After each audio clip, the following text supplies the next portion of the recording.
99% students को ऐसा लगता है कि बोर्ड एग्जाम के अंदर टीचर्स उनकी आंसर शीट की हर एक लाइन के हर एक वर्ड को पढ़ते हैं। रेयरली ऐसा होता है कि मैं उत्तर पढ़ता हूँ। अगर आपने 6-7 पॉइंट लिखे हैं तो उसमें से एटलीस्ट 3-4 तो रेलेवेंट पॉइंट्स होने चाहिए। पूरा का पूरा सही है, 10 में 10। जबकि ये बहुत हद तक एकदम गलत है।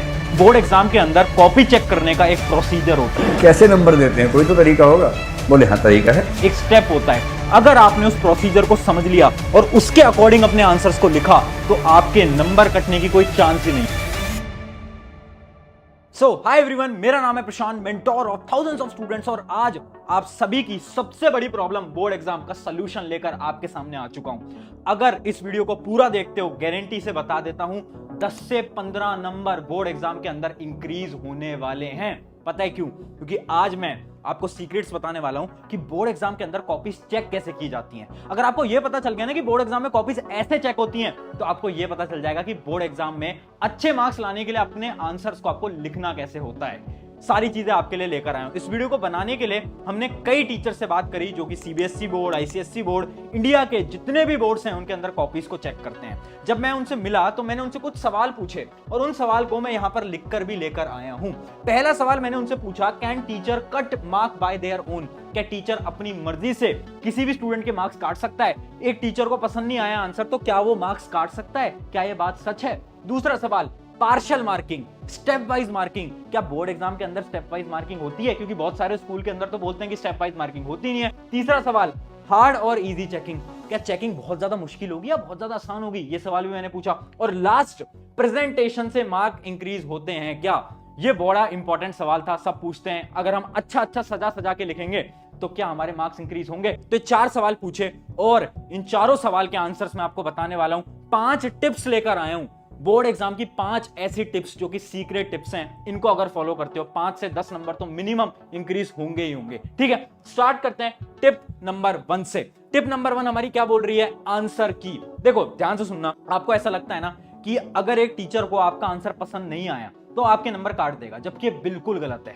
कोई टीचर बोर्ड एग्जाम के अंदर ऐसा नहीं कर सकता। हाँ, स्कूल के अंदर बिल्कुल ऐसा टीचर्स कर सकते हैं, बट बोर्ड एग्जाम के अंदर नहीं कर सकते। पता है क्यों?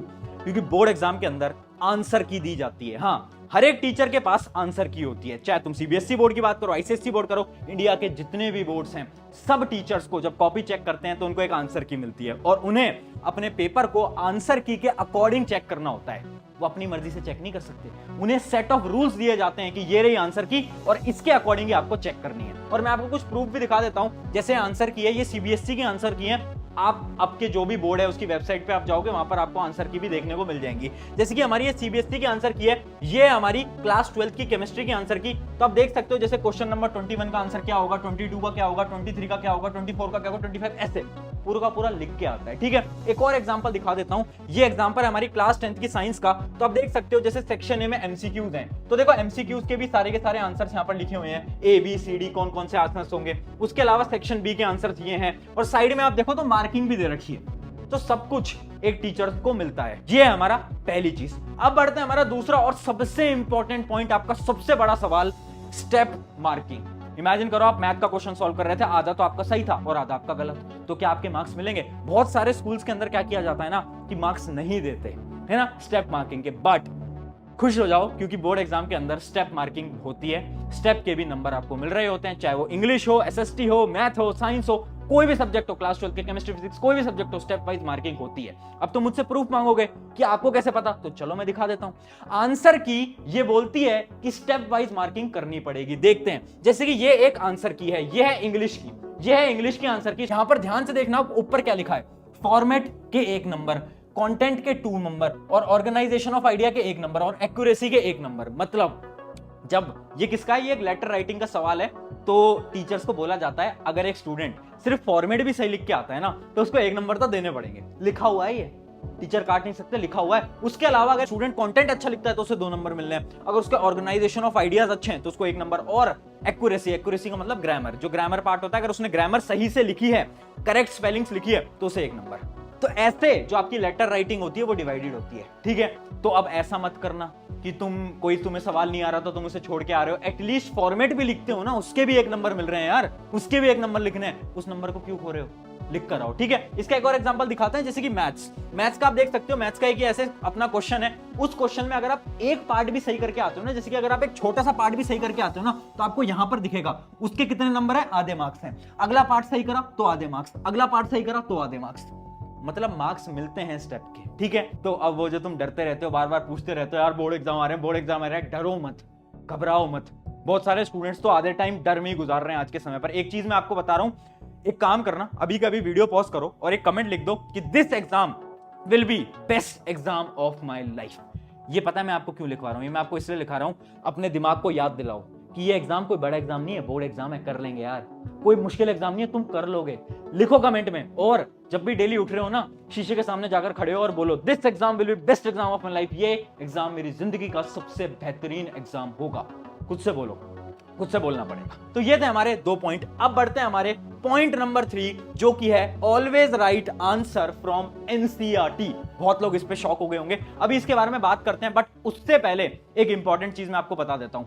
बहुत स्टूडेंट्स का ना बहुत बड़ा डाउट है कि भैया बोर्ड एग्जाम या तो स्टार्ट हो गए हैं या तो स्टार्ट होने वाले हैं। अब होता क्या है ना, जैसे कि मान लो रात के 10 बज रहे हैं, 11 बज रहे हैं और कोई कॉन्सेप्ट आपको समझ नहीं आ पाया, तो आप कंफ्यूज हो जाते हो, क्योंकि उस समय पर आपके कोई टीचर्स भी नहीं होते जो कि आपके जितने भी प्रॉब्लम्स वगैरह हैं वो क्लियर कर दें। तो उस समय पर आप क्या करो, उसी का एक सोल्यूशन मैं आपको बता रहा हूं, एक ऐप आपको रिकमेंड कर रहा हूं जो कि है फिलो ऐप। अब फिलो ऐप इतना शानदार ऐप है ना, क्योंकि इमेजिन करो रात के 10, 11, 12 बज रहे हैं और मैथ की एक प्रॉब्लम आपसे सॉल्व नहीं हो पा रही। अब आपको क्या करना है, फिलो ऐप पे जाना है। फिलो ऐप के अंदर आप 60 सेकंड के अंदर एक पर्सनल ट्यूटर से कनेक्ट कर जाओगे और जितनी भी आपकी प्रॉब्लम्स हैं वो ट्यूटर आपके साथ बैठ के आपकी सारी प्रॉब्लम्स को सॉल्व कर देंगे। सिर्फ इतना ही नहीं, इसके साथ साथ फिलो ऐप के अंदर आपको test series, previous year question, study material, बहुत सारी चीजें भी मिल रही होती हैं, ठीक है। तो मैं लिंक दे दूंगा डिस्क्रिप्शन के अंदर, ऐप जाकर ट्राई करो, डाउनलोड करो, और क्योंकि आप मेरे स्टूडेंट हो, एक कोड आपकी स्क्रीन पर आ गया होगा, इस कोड को लगाओगे तो इनके सब्सक्रिप्शन में आपको 10% ऑफ भी मिल जाएगा। चलिए अब बढ़ते हैं हमारी 3rd नंबर की टिप, जो कि है always right answers from NCERT. तुम शॉक हो गए होगे ऐसा मैं क्यों बोल रहा हूं। देखो सिंपल सी बात है, आपको ना आंसर की को मैं दिखाता हूं, उससे आप बहुत अच्छी तरीके से समझ पाओगे। जैसे कि एक आंसर की है, ये आंसर की जाती है आपके टीचर्स के पास जो कि आपकी कॉपी को चेक करने वाले हैं। अब जैसे कि एक क्वेश्चन है एसएसटी का, हम क्लास 10 की एसएसटी का एक क्वेश्चन देख लेते हैं। क्वेश्चन है describe the role of political parties. आपको बताना है पॉलिटिकल पार्टी का रोल, और आंसर की के अंदर आपके टीचर को यहां पर 7 से 8 पॉइंट दिए गए हैं, और लास्ट में देखो क्या लिखा है, एनी 5 पॉइंट्स। कोई भी 5 पॉइंट अगर बच्चे ने लिखे हैं तो सही कर देना। अब ये जो 8 पॉइंट है ना, ये सारे के सारे 8 पॉइंट एनसीईआरटी के हैं। सिमिलरली आपके जितने भी थ्योरी सब्जेक्ट्स हैं उनकी जो थ्योरी होती है, जैसे कि इमेजिन करो बायोलॉजी का एक सवाल आ गया, what is multi cellular organism, जो एनसीईआरटी में लिखा है वही टीचर्स की आंसर की में होगा। अब होता क्या है ना, कभी कभार बहुत कम ऐसे टीचर्स होते हैं, बट ऐसे टीचर्स होते हैं जो कि स्ट्रिक्ट होते हैं। अब क्या होता है ना कि वो इस आंसर की से आपकी कॉपीज को चेक करते हैं। अब इस आंसर की में आपने जो आंसर लिखा है वो नहीं है, क्योंकि आपने एनसीईआरटी से पढ़ाई नहीं करी, आपने तो कहीं और से पढ़ाई करी, आपने तो लेक्चर से पढ़ाई करी, कहीं से पढ़ाई करी है। अब होता क्या है कि आपका आंसर इस आंसर की से मैच नहीं कर पाता, और उन्हें मौका मिल जाता है आपके नंबर काटने का, और वो काट लेते हैं। तो इस वजह से मैं बोल रहा हूं एनसीईआरटी पढ़ो, एनसीईआरटी की लाइन बाय लाइन लिखने की प्रैक्टिस करो। एनसीईआरटी की जितनी भी डेफिनेशंस हैं उन्हीं डेफिनेशंस को आपको एग्जाम के अंदर लिख के आना है, क्योंकि जब आंसर की में डेफिनेशन लिख के आएगी तो टीचर के पास कोई स्कोप नहीं होना चाहिए कि तुम्हारे नंबर काट दे, क्योंकि तुमने तो आंसर एनसीईआरटी वाले लिखे हैं, तो फिर तुम्हारे नंबर कटने की कोई चांस नहीं है। एक और एग्जांपल देखते हैं, जैसे कि डायग्राम्स जो होते हैं ना, वो भी आप एनसीईआरटी वाले ही प्रैक्टिस करो, क्योंकि बहुत ऐसे भी टीचर्स होते हैं जो कि अगर तुम अपने किसी और बुक का डायग्राम बना के आ रहे हो, जैसे कि इमेजिन करो एनसीईआरटी के अंदर डायग्राम अलग है, किसी बुक के अंदर थोड़ा बहुत डायग्राम अलग होता है, तो टीचर्स वहां पर भी आपके नंबर काट सकते हैं। तो याद रखना, करना क्या है, एनसीईआरटी के जितने भी डायग्राम्स हैं वही आपको प्रैक्टिस करने, एग्जाम के अंदर वही आपको बना कर आने हैं। ये थी हमारी टिप नंबर 3। अब बढ़ते हैं हमारी सबसे इंपॉर्टेंट जो कि है प्रेजेंटेशन। क्या प्रेजेंटेशन से मार्क्स इंक्रीज होते हैं? अब यही सवाल मैंने उन बोर्ड एग्जाम के टीचर से पूछा, तो उन्होंने बोला बिल्कुल होते हैं, और 3 फैक्टर्स होते हैं जिससे कि आप भी अपने मार्क्स को इंक्रीज कर सकते हो। पहला फैक्टर है अटेम्प्ट पेपर इन ऑर्डर, एक ऑर्डर के अंदर पेपर को अटेम्प्ट करो। अब तुम सोच रहे होगे भैया हम तो पहले सेक्शन डी कर लेते हैं, सी कर लेते हैं, बी कर लेते हैं, हम तो किसी ऑर्डर में नहीं करते। अभी समझाता हूं, देखो आप किसी भी सेक्शन को कैसे भी अटेम्प्ट करो, जैसे कि आप इमेजिन करो आप पहले अटेम्प्ट करते हो सेक्शन सी, फिर करते हो डी, फिर करते हो बी, फिर करते हो ए, है ना, इसमें कोई दिक्कत नहीं है, बट आपको क्या करना पड़ेगा कि जैसे आपने सेक्शन सी स्टार्ट करा ना, मान लो सेक्शन सी 21 क्वेश्चन से स्टार्ट हो रहा है, 21st क्वेश्चन से स्टार्ट हो रहा है। अब जो सेक्शन सी के अंदर जितने भी सवाल हैं उन सारे सवालों को एक ऑर्डर में करना, 21 फिर 22 फिर 23 ऐसे करना, है ना। ऐसे नहीं कि सेक्शन सी स्टार्ट कर दिया उसके अंदर पहले 23 कर रहे हो फिर 21 कर रहे हो फिर 27 कर रहे हो, ऐसे मत करना। ऐसे करोगे नंबर कटेंगे, टीचर्स ने साफ बोला है। चलिए, ये थी अपनी पहली प्रेजेंटेशन टिप। दूसरी क्या है, लास्ट पेज फॉर रफ। देखो, जो भी आपके न्यूमेरिकल सब्जेक्ट्स होते हैं, बहुत सारे स्टूडेंट्स क्या करते हैं, जो आपकी आंसर शीट होती है उसके राइट साइड में एक ऐसा बॉर्डर बनाते हैं और यहीं पर ही कैलकुलेशन करने लग जाते हैं, जबकि आपको दिख रहा होगा। अब ये जो चीज होती है ना, ये आपके पेपर को बहुत बेकार बनाती है, प्रेजेंटेशन बहुत खराब कर देती है। आपको ऐसे नहीं करना है, इस बच्चे की तरह आपको नहीं करना है। आपको क्या करना है, आपको जो लास्ट के 2 पेजेस हैं उनके ऊपर रफ हेडिंग डालनी है और वहां पर आपको जितने भी रफ काम करना है वहां करो। उस पर आप कुछ भी करो, कोई फर्क नहीं पड़ता, कोई टीचर नहीं देखता, बट ऐसे मत करना प्लीज। ऐसे करोगे ना तो बहुत इंप्रेशन बेकार जाता है। ऐसा मैं नहीं बोल रहा, ऐसा टीचर्स बोल रहे हैं कि इंप्रेशन बहुत बेकार जाता है और कहीं ना कहीं उन्हें उतना मजा नहीं आ पाता। ठीक है, आगे बढ़ते हैं। और ये हमारी प्रेजेंटेशन की लास्ट टिप, जो कि है कीवर्ड स्ट्रैटेजी। देखो, कीवर्ड स्ट्रैटेजी मैं आपको बहुत बार बता भी चुका हूं, है ना। अगर आपने वो वीडियो नहीं देखी है, how to write answers like a topper, तो उस वीडियो को देख लेना। ये जो अपनी कीवर्ड स्ट्रैटेजी होती है ना, इसके अंदर देखो आपको क्या करना होता है, मैं आपको एक बार दिखा भी देता हूं। जैसे कि एक आंसर है, ये एक टॉपर बच्चे की आंसर शीट है। अब आपको क्या करना होगा, जितने भी इंपॉर्टेंट वर्ड्स है ना आंसर्स में से, उनको मार्क करना है, उनको हाईलाइट करना है पेंसिल से। जैसे कि ये लिख रखा है इसने न्यूरोट्रांसमीटर, क्यों मार्क करा है ये इसलिए मार्क करा है ताकि जब एक एग्जामिनर इसकी कॉपी चेक कर रहा होगा ना,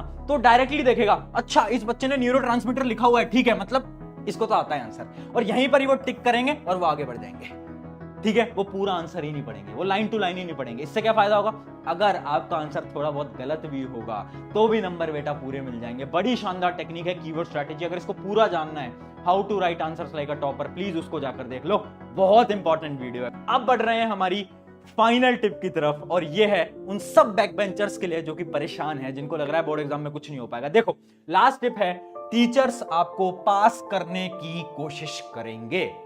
हाँ मेरे दोस्त, सही सुन रहे हो, हर एक टीचर चाहेगा कि आप पास हो।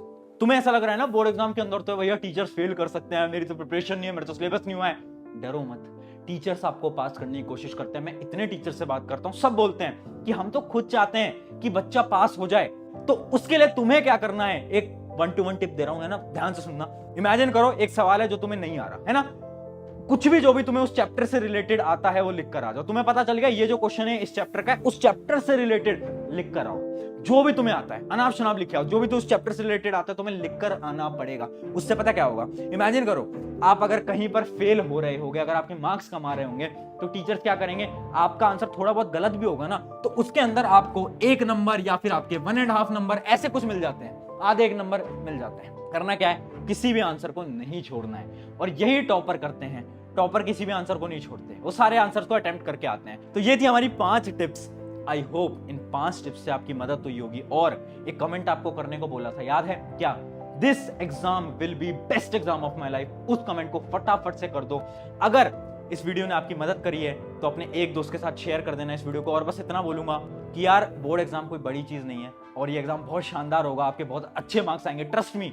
मैं बहुत सारे बच्चों को हर साल देखता हूँ, डरते हैं बोर्ड एग्जाम से, बट कुछ होता नहीं है, बहुत आसान एग्जाम, बहुत अच्छे मार्क्स लेकर आने वाले हो। ट्रस्ट रखो और खुद से हर रोज बोलो, this exam will be best exam of my life. शुक्रिया एवरीवन, मेरा नाम है प्रशांत, मिलते हैं नेक्स्ट वीडियो के अंदर।